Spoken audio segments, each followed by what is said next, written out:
Hello traders, trading ಕನ್ನಡಗೆ ನಿಮ್ಮೆಲ್ಲರಿಗೂ ಸ್ವಾಗತ. ನನ್ನ ಹೆಸರು ಶರತ್. ಇವತ್ತು ನಾವು ಲೈವ್ ಟ್ರೇಡಿಂಗ್ ವಿಡಿಯೋನ ಮಾಡ್ಲಿಕ್ಕಿದ್ದೇವೆ. ಟೈಮ್ ಈಗ 9:14 ಆಗ್ತಾ ಬಂದಿದೆ. ಇನ್ನೊಂದು ನಿಮಿಷದಲ್ಲಿ ಮಾರ್ಕೆಟ್ ನಮಗೆ ಓಪನ್ ಆಗುತ್ತೆ.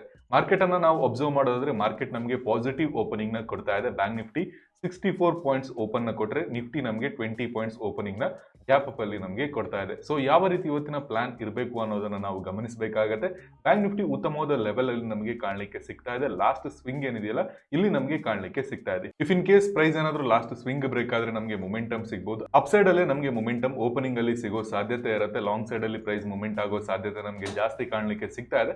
ಬಟ್ ವೆಯ್ಟ್ ಮಾಡಿ ನಾವು ಟ್ರೇಡ್ ನ ಪ್ರಾಪರ್ ಆಗಿ ತಗೊಳ್ಬೇಕಾಗುತ್ತೆ. ನಿಫ್ಟಿಯಲ್ಲೂ ಕೂಡ ನಾವು ಗಮನಿಸಬಹುದು, ಪ್ರೈಸ್ ಗ್ಯಾಪ್ ಅಪ್ ಏನೋ ಓಪನ್ ಆಯ್ತು, ಬಟ್ ಡೈರೆಕ್ಟ್ಲಿ ಸೆಲ್ಲಿಂಗ್ ನಮಗೆ ಕಾಣಲಿಕ್ಕೆ ಸಿಗ್ತಾ ಇದೆ. ಸೊ ವೆಯ್ಟ್ ಮಾಡೋಣ, ಏನಾದ್ರೂ ಪ್ರೈಸ್ ಆಕ್ಷನ್ ಆದಾಗ ನಾವು ಟ್ರೇಡ್ ನ ತಗೊಳ್ಳೋಣ. ಓಪನಿಂಗ್ ಅಲ್ಲಿ ನಾನು ಸ್ವಲ್ಪ ಲಾಂಗ್ ಸೈಡ್ ಅಲ್ಲಿ ಪ್ಲಾನ್ ನ ಮಾಡ್ತೇನೆ. ಲಾಂಗ್ ಸೈಡ್ ಅಲ್ಲಿ ನನಗೆ ಮೊಮೆಂಟಮ್ ಚೆನ್ನಾಗಿ ಸಿಕ್ಕಿದ್ರೆ ನಾವು ಲಾಂಗ್ ಸೈಡ್ ಅಲ್ಲಿ ಪ್ಲಾನ್ ನ ಮಾಡಬಹುದು. ಇಫ್ ಇನ್ ಕೇಸ್ ಪ್ರೈಸ್ ಏನಾದ್ರೂ ನಿನ್ನೆ ಲೋ ಬ್ರೇಕ್ ಆದ್ರೆ ಮಾತ್ರ ನಾವು ಬೇರೆ ಸೈಡ್ ಅಲ್ಲಿ ಪ್ಲಾನ್ ನ ಮಾಡೋಣ. ಅಲ್ಲಿ ತನಕ ನಾವು ಬುಲ್ಲಿ ಸೈಡ್ ಅಲ್ಲೇ ಪ್ಲಾನ್ ನ ಮಾಡಬೇಕಾಗುತ್ತೆ. ಯಾವ ರೀತಿ ಪ್ರೈಸ್ ರಿಯಾಕ್ಟ್ ಆಗುತ್ತೆ ಅನ್ನೋದ್ರ ಬೇಸ್ಡ್ ಆಗಿ ನಾವು ಪ್ಲಾನ್ ನ ನಡೆಸಬೇಕಾಗುತ್ತೆ. ಸೊ ವೆಯ್ಟ್ ಮಾಡೋಣ, ಒಂದು ಪ್ರಾಪರ್ ಎಂಟ್ರಿ ನಮಗೆ ಬೇಕಾಗುತ್ತೆ. ಉತ್ತಮವಾದ ಸೆಲ್ ಆಫ್ ನಮಗೆ ಕಾಣಲಿಕ್ಕೆ ಸಿಗ್ತಾ ಇದೆ. ಪ್ರೈಸ್ ಬರಲಿ, ಕೆಳಗಡೆ ಬರಲಿ, ಉತ್ತಮವಾದ ಒಂದು ಸೆಲ್ ಆಫ್ ನಮಗೆ ಕೊಡ್ಲಿ, ಆ ನಂತರ ನಾವು ಎಂಟ್ರಿನ ಪಡೆಯೋಣ. ಯಾವುದೇ ರೀತಿ ನಾವು ಇದರಲ್ಲಿ ಎಂಟ್ರಿ ಪಡೆಯಲಿಕ್ಕೆ ಹೋಗಬಾರ್ದು. Either on down side, either on up side ನಾವು ವೆಯ್ಟ್ ಮಾಡಬೇಕಾಗುತ್ತೆ. ಯಾವುದೇ ರೀತಿ ಟ್ರೇಡ್ ನ ತಗೊಳ್ಳಿಕ್ಕೆ ಇಲ್ಲ. ಟ್ರೇಡರ್ಸ್ ಟೈಮ್ ಈಗ 9:18 ಆಗ್ತಾ ಬಂದಿದೆ. ಹ್ಯಾಸ್ ಎಕ್ಸ್ಪೆಕ್ಟೆಡ್ ಪ್ರೈಸ್ ಒಂದು ಉತ್ತಮವಾದ ಬುಲಿಶ್ ಮೂಮೆಂಟಮ್ ನಮಗೆ ಇಲ್ಲಿ ಕೊಟ್ಟಿದೆ. ಬಟ್ ಎಂಟ್ರಿ ಯಾವುದೇ ರೀತಿ ನಾನು ಪಡೆದಿಲ್ಲ. ರೀಸನ್ ಏನು ಅಂದ್ರೆ ಯಾವುದೇ ರೀತಿ ಪ್ರಾಪರ್ ಆಗಿರೋ ಪ್ರೈಸ್ ಆಕ್ಷನ್ ನಮಗೆ ಇಲ್ಲಿ ತನಕ ಆಗಿಲ್ಲ. ಸೊ ಹಾಗಾಗಿ ನಾನು ಯಾವುದೇ ರೀತಿ ಎಂಟ್ರಿನ ಪಡೆದಿಲ್ಲ. ಸೊ ಒಂದು ಸ್ವಲ್ಪ ಪ್ರೈಸ್ ಏನಾದರೂ ಬೇರಿಶ್ ಕ್ಯಾಂಡಲ್ ಏನಾದರೂ ಮಾಡಿದ್ರೆ ಅಥವಾ ಸ್ವಲ್ಪ ಡೌನ್ ಸೈಡ್ ಅಲ್ಲಿ ಏನಾದರೂ ಬಂದ್ರೆ ಆಗ ನಾವು ಎಂಟ್ರಿ ಪ್ಲಾನ್ ಅನ್ನ ಮಾಡಬಹುದು. ಅಥವಾ ಈ ಬೇರಿಶ್ ಕ್ಯಾಂಡಲ್ ನ ಹೈ ಬ್ರೇಕ್ ಆದಾಗ ನಾವು ಎಂಟ್ರಿ ಪ್ಲಾನ್ ಅನ್ನ ಮಾಡಬಹುದು. ಬಟ್ ಎಸ್ ಎಲ್ ತುಂಬಾನೇ ದೊಡ್ಡದಾಗುತ್ತೆ. ಇಷ್ಟು ದೊಡ್ಡ ಎಸ್ ಎಲ್ ಇಟ್ಟು ನಾವು ಟ್ರೇಡ್ ಮಾಡೋದು ಬೆಟರ್ ಅಲ್ಲ. ಖಂಡಿತವಾಗಿ ಪ್ರೈಸ್ ಇಲ್ಲಿ ಒಂದು ಅಪ್ವರ್ಡ್ ಡೈರೆಕ್ಷನ್ ಮೊಮೆಂಟಮ್ ಹೋಗೋ ಸಾಧ್ಯತೆ ಇರುತ್ತೆ. ಪ್ರೈಸ್ ಅಪ್ ಸೈಡ್ ಅಲ್ಲಿ ಮೊಮೆಂಟಮ್ ನ ಕೊಡಬಹುದು. ಬಟ್ ಪ್ರೈಸ್ ಆಕ್ಷನ್ ಪ್ರಾಪರ್ ಆಗಿ ಆಗ್ಬೇಕಾಗತ್ತೆ. ಸ್ಟಾಪ್ ಲಾಸ್ ನಮಗೆ ಕರೆಕ್ಟ್ ಆಗಿ ಸಿಗ್ಬೇಕಾಗತ್ತೆ. ಇಲ್ಲಿಂದ ಮೊಮೆಂಟಮ್ ಹೋಗೋ ಸಾಧ್ಯತೆ ಜಾಸ್ತಿ ಕಾಣಲಿಕ್ಕೆ ಸಿಗ್ತಾ ಇದೆ. ಸೊ ವೆಯ್ಟ್ ಮಾಡೋಣ, ಪ್ರೈಸ್ ಏನಾದರೂ ಮತ್ತೆ ರಿವರ್ಸಲ್ ಬಂದ್ರೆ, ಏನಾದರೂ ಪ್ರೈಸ್ ಆಕ್ಷನ್ ಮಾಡಿದ್ರೆ ಆಗ ನಾವು ಟ್ರೇಡ್ ನ ತಗೊಳ್ಳಿಕ್ಕೆ ಟ್ರೈ ಮಾಡೋಣ. ವೆಯ್ಟ್ ಮಾಡೋಣ ಗೆಳೆಯರೆ. ಸೊ ಟ್ರೇಡರ್ಸ್ ಟೈಮ್ ಈಗ 9:26 ಆಗ್ತಾ ಬಂದಿದೆ. ಪ್ರೈಸ್ ಒಂದು ಸ್ವಿಂಗ್ ಅನ್ನ ಕ್ರಿಯೇಟ್ ಮಾಡುತ್ತೆ. ಆ ಸ್ವಿಂಗ್ ಅನ್ನ ನಮ್ಗೆ ಈಗ ಬ್ರೇಕ್ ಆಗುತ್ತೆ. ಸೊ ಇಲ್ಲಿ ನಾವು ಒಂದು ಎಂಟ್ರಿ ಪ್ಲಾನ್ ಅನ್ನ ಮಾಡಬಹುದು. ಪಿ ನ ನಾನು ಬೈ ಮಾಡ್ಲಿಕ್ಕೆ ಟ್ರೈ ಮಾಡ್ತಾ ಇದ್ದೇನೆ. 42,600 ಪಿ ನ ನಾವು ಬೈ ಮಾಡೋಣ. ಅರೌಂಡ್ 364 ಸಮಥಿಂಗ್ ಅಲ್ಲಿ ಪ್ರೈಸ್ ಟ್ರೇಡ್ ಆಗ್ತಾ ಇದೆ.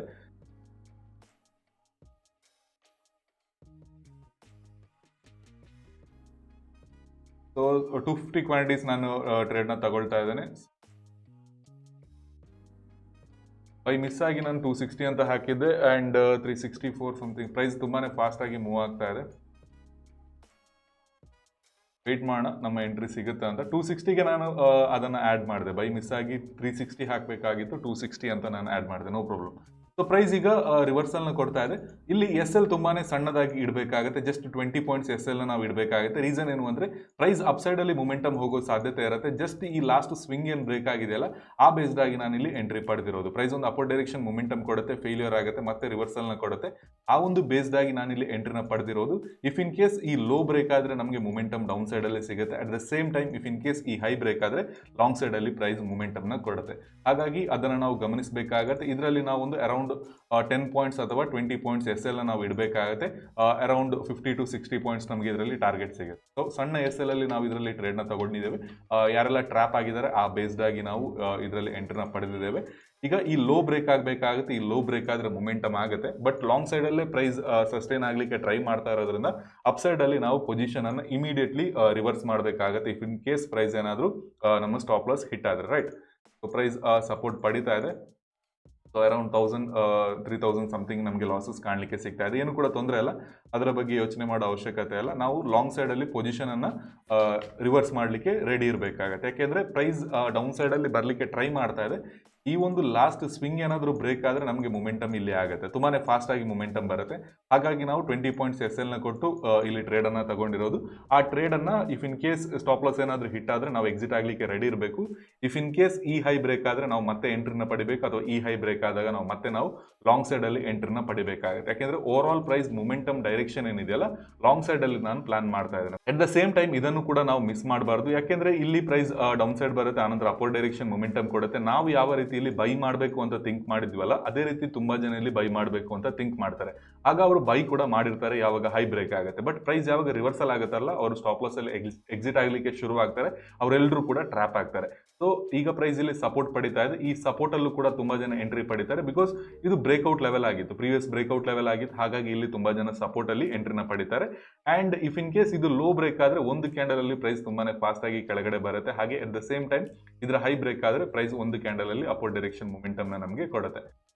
ಸೊ ನಮ್ಮ ಪೊಸಿಷನ್ ನೋಡೋದಾದ್ರೆ 3700 ಸಮಥಿಂಗ್ 4000 ಸಮಥಿಂಗ್ ನಮಗೆ ರನ್ ಆಗ್ತಾ ಇದೆ. ಸೊ ಸ್ಟಾಪ್ ಲಾಸ್ ಹಿಟ್ ಆದ್ರೆ ಇಮಿಡಿಯೇಟ್ಲಿ ರಿವರ್ಸ್ ಮಾಡಬೇಕು, ಯಾವುದೇ ರೀತಿ ವೆಯ್ಟ್ ಮಾಡ್ಲಿಕ್ಕಿಲ್ಲ. ಸ್ಟಾಪ್ ಲಾಸ್ ಹಿಟ್ ಆಯ್ತು ನಮ್ದು 387 390 ಸಮಥಿಂಗ್ ಅಲ್ಲಿ ಟ್ರೇಡ್ ಆಗ್ತಾ ಇದೆ. ತುಂಬಾನೇ ಫಾಸ್ಟ್ ಆಗಿ ಮೂವ್ ಆಗುತ್ತೆ ಅಪ್ ಸೈಡ್ ಅಲ್ಲಿ ಪ್ರೈಸ್ ಈಗ. ಐ ಹೋಪ್ ನಿಮ್ಗೆ ಅರ್ಥ ಆಗ್ತಿದೆ ಅನ್ಕೊಳ್ತಿದ್ದೀನಿ. ನಾನು 405 ಅಲ್ಲಿ ನಾನು ಎಂಟ್ರಿ ಪಡೆದೆ. ಸೊ ನೋಡ್ಬೋದು ಇಮಿಡಿಯೇಟ್ಲಿ ಎಂಟ್ರಿ ಪಡೆದ ತಕ್ಷಣ ನನಗೊಂದು 10 ಪಾಯಿಂಟ್ಸ್ ಮೊಮೆಂಟಮ್ ಸಿಕ್ತು.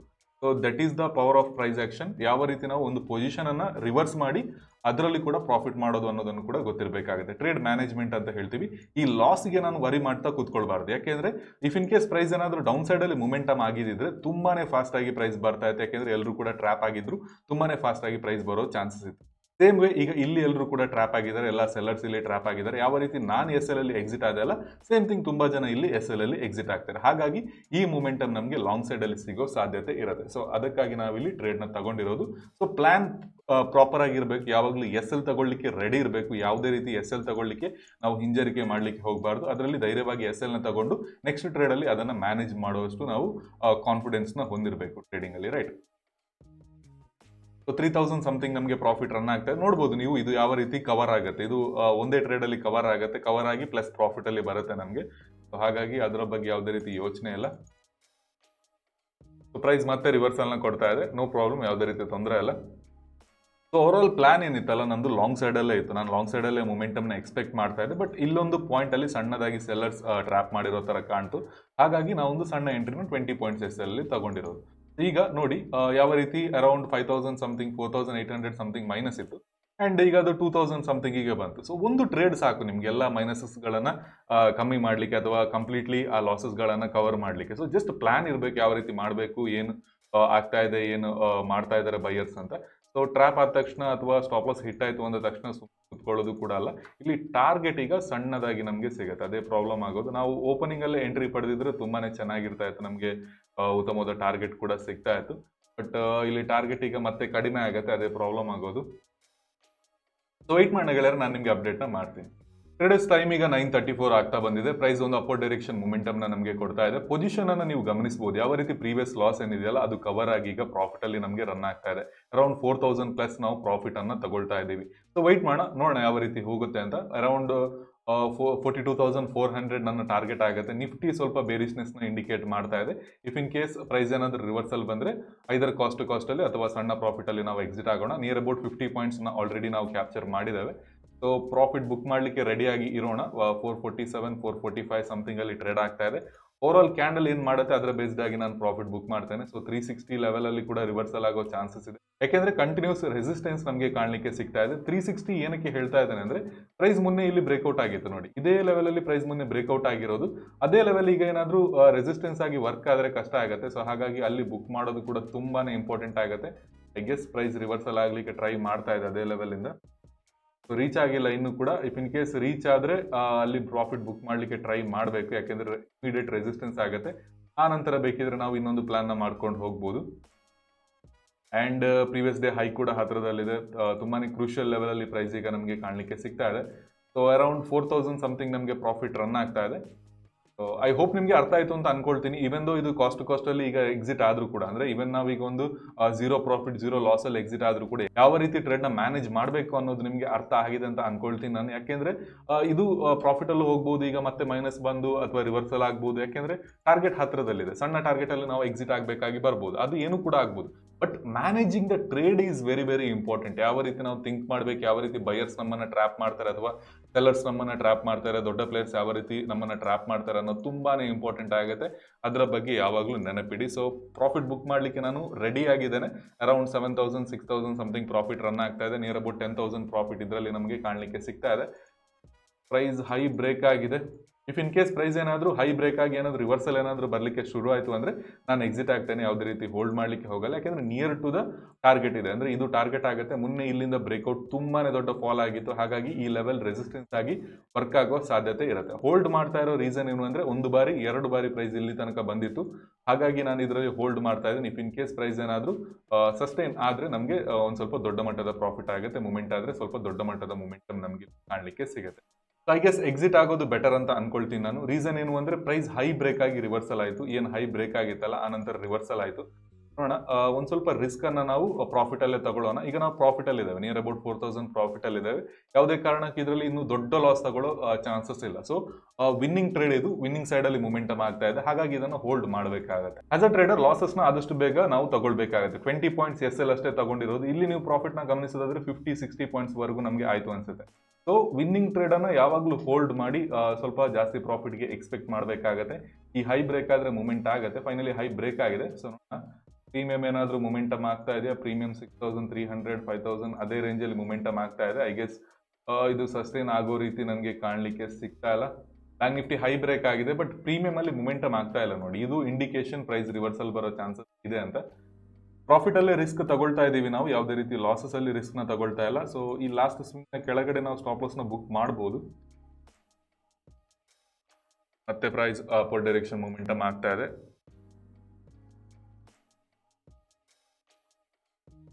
ಹೋಲ್ಡ್ ಮಾಡ್ತಾ ಇದ್ದಾನೆ. ಹೋಲ್ಡ್ ಮಾಡ್ತಾ ಇರೋ ರೀಸನ್ ಏನು ಅಂದ್ರೆ, ಈಗ ಇದು ಬ್ರೇಕ್ ಆದ್ರೆ ಅಲ್ವಾ ತುಂಬಾನೇ ದೊಡ್ಡ ಮೊಮೆಂಟಮ್ ನಮಗೆ ಸಿಂಗಲ್ ಕ್ಯಾಂಡಲ್ ಅಲ್ಲಿ ಆಗುತ್ತೆ, ಹಾಗಾಗಿ ನಾನು ಹೋಲ್ಡ್ ಮಾಡ್ತಾ ಇರೋದು. ಬಾಕಿ ರೀಸನ್ ಏನೂ ಇರಲಿಲ್ಲ. ಯಾಕೆಂದ್ರೆ ಇಂಪಾರ್ಟೆಂಟ್ ರೆಸಿಸ್ಟೆನ್ಸ್ ಆಗುತ್ತೆ. ರೆಸಿಸ್ಟೆನ್ಸ್ಗಳಲ್ಲಿ ಸೆಲ್ಲರ್ಸ್ ತುಂಬಾ ಇರ್ತಾರೆ ಅಂಡ್ ಅಲ್ಲಿ ಸ್ಟಾಪ್ ಲಾಸಸ್ ತುಂಬಾ ಇರುತ್ತೆ. ಅದೇನಾದ್ರೂ ಬ್ರೇಕ್ ಆದ್ರೆ ತುಂಬಾನೇ ಚೆನ್ನಾಗಿರುತ್ತೆ. ಸೊ ಮೋಸ್ಟ್ ಪ್ರಾಬಬ್ಲಿ ಬ್ರೇಕ್ ಆಗೋ ಚಾನ್ಸಸ್ ನಮಗೆ ಕಾಣಲಿಕ್ಕೆ ಸಿಗ್ತಾ ಇದೆ. ಬಟ್ ಅದೇ ವೆಯ್ಟ್ ಮಾಡ್ತಾ ಇದೆ, ಹೋಲ್ಡ್ ಮಾಡ್ತಾ ಇದೆ, ಸ್ವಲ್ಪ ನಮ್ಮನ್ನ ಇದು ಮಾಡ್ತಾ ಇದೆ. 14,000 10,000 ಸಮಥಿಂಗ್ ಪ್ರಾಫಿಟ್ ರನ್ ಆಗ್ತಾ ಇದೆ. ನೋಡಿ ಯಾವ ರೀತಿ ಹೋಲ್ಡ್ ಮಾಡೋದ್ರ ಹಿಂದೆನೂ ನಮಗೆ ಬೆನಿಫಿಟ್ ಇದೆ. ಪ್ರಾಫಿಟ್ ಅಲ್ಲೇ ಹೋಲ್ಡ್ ಮಾಡಿದ್ರೆ ಆಯ್ತು, ವಿನ್ನಿಂಗ್ ಟ್ರೇಡ್ ಅನ್ನ ಹೋಲ್ಡ್ ಮಾಡಿದ್ರೆ ಆಯ್ತು, ಲಾಸಸ್ ಕಡಿಮೆ. ನೋಡಿ ಯಾವ ರೀತಿ ಒಂದು ಕ್ಯಾಂಡಲ್ ನಮಗೆ ಮೊಮೆಂಟಮ್ ನ ಕೊಟ್ಟಿದೆ ಅಂತ. ಸೊ ಇಮಿಡಿಯೇಟ್ಲಿ ಆ ರೆಸಿಸ್ಟೆನ್ಸ್ ಕೂಡ ಬ್ರೇಕ್ ಆಗಿದೆ. ಇನ್ನೂ ಹೋಲ್ಡ್ ಮಾಡ್ಲಿಕ್ಕಿಲ್ಲ, ಇನ್ನೂ ಆದಷ್ಟು ಪ್ರಾಫಿಟ್ ಬುಕ್ ಮಾಡ್ಲಿಕ್ಕೆ ಟ್ರೈ ಮಾಡೋಣ. 11,000 10,000 11,000 ರೇಟ್ 9,000ಗೆ ಬಂತು.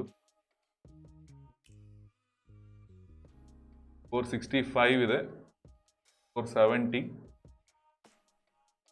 If in case 470 471 12,000 13,000. Okay, worries. ಎಷ್ಟು ಹೈಯೆಸ್ಟ್ ಮಾಡಿದೆ? 380 ಹೈ ಮಾಡಿದೆ. ಸ್ವಲ್ಪ ಹೊತ್ತು ಹೋಲ್ಡ್ ಮಾಡೋಣ. 11,000 470 ಹಿಟ್ ಆಗಿಲ್ಲ. 460 ಪ್ರೈಸ್ ಮತ್ತೆ 460 470 ಇಂದ 460 ಸಮಥಿಂಗ್ಗೆ ಬಂತು. ಎಕ್ಸಿಟ್ ಆಗಬೇಕಾಗಿತ್ತು ನಾನು. ಸೊ ಯಾವ ರೀತಿ 11,000 ಇಂದ 7,000ಗೆ ಬಂತು ಅನ್ನೋದನ್ನು ನೀವು ಇಲ್ಲಿ ಗಮನಿಸಬಹುದು. ಸೊ ಪ್ರಾಫಿಟ್ ಅಲ್ಲಿ ರಿಸ್ಕ್ ತಗೊಂಡಿರೋದ್ರಿಂದ ಅಷ್ಟೊಂದು ಟೆನ್ಷನ್ ಆಗ್ತಾ ಇಲ್ಲ ನನಗೆ. 450ಗೆ ಬರ್ತಾ ಇದೆ. 454 ಎಕ್ಸಿಟ್ ಆಗೋಣ. ಯಾವುದೇ ರೀತಿ ಹೋಲ್ಡ್ ಮಾಡಿ ಇನ್ನು ಪಾಯಿಂಟ್ ಇಲ್ಲ.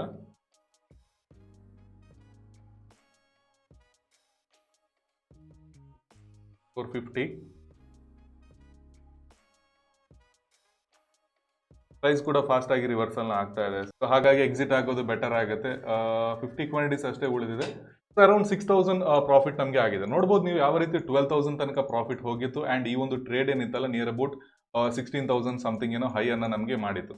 ಸೊ ಅಲ್ಲೇ ನಾವು ಎಕ್ಸಿಟ್ ನ ಕಾಣಬಹುದಿತ್ತು. ಟಾರ್ಗೆಟ್ ಸ್ವಲ್ಪ ಇದರಲ್ಲಿ ಕಮ್ಮಿ ನಮಗೆ ಸಿಗ್ತಾ ಇತ್ತು. ರೀಸನ್ ಏನು ಅಂದ್ರೆ ಇಮಿಡಿಯೇಟ್ ನಮಗೆ ರೆಸಿಸ್ಟೆನ್ಸಸ್ ಇಲ್ಲಿ ಕಾಣಲಿಕ್ಕೆ ಸಿಗುತ್ತೆ. ಮೊನ್ನೆ ಬ್ರೇಕ್ಔಟ್ ಆಗಿತ್ತು, ಅದೇ ಲೆವೆಲ್ ಅಲ್ಲಿ ನಮಗೆ ರೆಸಿಸ್ಟೆನ್ಸ್ ಕಾಣಲಿಕ್ಕೆ ಸಿಗ್ತಾ ಇದೆ. ಅದೇ ಲೆವೆಲ್ ಇಂದ ಪ್ರೈಸ್ ರಿವರ್ಸಲ್ ನ ಕಾಣಲಿಕ್ಕೆ ಸಿಗ್ತಾ ಇದೆ. ನಿಯರ್ ಅಬೌಟ್ 42,400 ವರೆಗೂ ನಾನು ಟಾರ್ಗೆಟ್ ನ ಎಕ್ಸ್ಪೆಕ್ಟ್ ಮಾಡಿದ್ದೆ, ಬಟ್ ಅಲ್ಲಿಂದ ಪ್ರೈಸ್ ಸ್ವಲ್ಪ ರಿವರ್ಸಲ್ ನ ಕೊಡ್ತು. ಸೊ ನಿಯರ್ ಅಬೌಟ್ 12,000 ತನಕ ನಮಗೆ ಪ್ರಾಫಿಟ್ ಕಾಣಲಿಕ್ಕೆ ಸಿಕ್ಕಿತ್ತು. ಅದರಲ್ಲಿ ನಾವೊಂದು ಸ್ವಲ್ಪ ರಿಸ್ಕ್ ಅನ್ನ ತಗೊಂಡ್ವಿ, ಇನ್ನಷ್ಟು ಮೊಮೆಂಟಮ್ ಸಿಗ್ಬಹುದೇನೋ ಅಂತ. ಬಟ್ ಪ್ರೈಸ್ ಸ್ವಲ್ಪ ಫಾಸ್ಟ್ ಆಗಿ ರಿವರ್ಸಲ್ ನಮಗೆ ಕೊಡ್ತು. ಹಾಗಾಗಿ ಸಣ್ಣ ಪ್ರಾಫಿಟ್ ಅಲ್ಲಿ ನಾವು ಎಕ್ಸಿಟ್ ಆಗಬೇಕಾಗಿ ಬಂತು. ಸೊ ಓವರ್ ಆಲ್ ನಾನು ಇದರಲ್ಲಿ ನಿಮಗೆ ಎಕ್ಸ್ಪ್ಲೇನ್ ಮಾಡ್ಲಿಕ್ಕಿದ್ದದ್ದು ಯಾವ ರೀತಿ ನೀವು ಸ್ಟಾಪ್ ಲಾಸ್ನ ತಗೊಳ್ಳಿಕ್ಕೆ ರೆಡಿ ಇರಬೇಕು ಆ್ಯಂಡ್ ಯಾವ ರೀತಿ ನೆಕ್ಸ್ಟ್ ಟ್ರೇಡಲ್ಲಿ ಅದನ್ನು ಮ್ಯಾನೇಜ್ ಮಾಡೋ ಕಾನ್ಫಿಡೆನ್ಸ್ ನಿಮಗೆ ಬರಬೇಕು ಅಂತ. ಸೊ ಇದು ಇರೋದು ಓವರ್ ಆಲ್ ಟ್ರೇಡಿಂಗಲ್ಲಿ ಇರೋದೇ ಇಷ್ಟು. ನೀವು ಯಾವ ರೀತಿ ಸ್ಟಾಪ್ ಲಾಸ್ನ ತಗೊಳ್ಳಿಕ್ಕೆ ರೆಡಿ ಇರ್ತೀರಾ, ಸಣ್ಣ ಪಾಯಿಂಟ್ಸ್ ಅಷ್ಟೇ ನಾನು ತಗೊಂಡಿರೋದು, ಅಂದರೆ 20 ಪಾಯಿಂಟ್ಸ್ ಅಷ್ಟೇ ಸ್ಟಾಪ್ ಲಾಸ್, ಜಾಸ್ತಿ ಏನು ಕೂಡ ಇಲ್ಲ. ನಾನು ಆರ್ಡರ್ ಬುಕ್ನ ನಿಮಗೆ ತೋರಿಸ್ತೇನೆ. ಸೊ ಪ್ರಾಫಿಟ್ ಇಲ್ಲಿ ನಮಗೆ ಲೆಸ್ ಆಗಿರ್ಬೋದು, ಕಡಿಮೆ ಆಗಿರ್ಬೋದು, ಅದೆಲ್ಲ ಕೂಡ ಟ್ರೇಡ್ ಮ್ಯಾನೇಜ್ಮೆಂಟ್ ಆಗುತ್ತೆ. ನೋಡ್ಬೋದು ಯಾವ ರೀತಿ ಪ್ರೈಸ್ ರಿವರ್ಸಲ್ ಬಂತು ಅಂತ. ಇಲ್ಲಿಂದ ಫಾಲೋ ಆಗೋ ಚಾನ್ಸಸ್ ನಮಗೆ ಬ್ಯಾಂಕ್ ನಿಫ್ಟಿಯಲ್ಲಿ ಕಾಣಲಿಕ್ಕೆ ಸಿಗ್ತಾ ಇದೆ. ಸೊ ಅದನ್ನು ಕೂಡ ನಾವು ಬೇಕಿದ್ರೆ ನೋಡ್ಬೋದು. ಬಟ್ ಇದರಲ್ಲಿ ನೀವು ನೋಡಿ 405ಗೆ ಎಂಟ್ರಿ ಪಡೆದೆ, 450ಗೆ ಎಕ್ಸಿಟ್ ಆದೆ, 360, 340, 20 ಪಾಯಿಂಟ್ಸ್ ಇದು ಹೈಯೆಸ್ಟ್ ಮಾಡಿತ್ತು. ನಿಯರ್ ಅಬೌಟ್ 470, 480 ಹೈ ಮಾಡಿತ್ತು, ಅಂದರೆ ನಿಯರ್ ಅಬೌಟ್ 70-80 ಪಾಯಿಂಟ್ಸ್ ಹೈಯನ್ನು ನಮಗೆ ಮಾಡಿತ್ತು. So this is how we should manage the trade. ಇದನ್ನು ನೀವು ಕಲಿಬೇಕಾಗುತ್ತೆ ಆಸ್ ಅ ಟ್ರೇಡರ್. ಟ್ರೇಡನ್ನು ಮ್ಯಾನೇಜ್ ಮಾಡಲಿಕ್ಕೆ ಕಲೀರಿ. ಆ್ಯಂಡ್ ಈ ಪ್ರಾಫಿಟ್ ಬಗ್ಗೆ ಯಾವುದೇ ರೀತಿ ಯೋಚನೆ ಮಾಡಬೇಡಿ. 12,000 ಸಮಥಿಂಗ್ವರೆಗೂ ನಮಗೆ ಇದು ಕಾಣಲಿಕ್ಕೆ ಸಿಕ್ಕಿತ್ತು.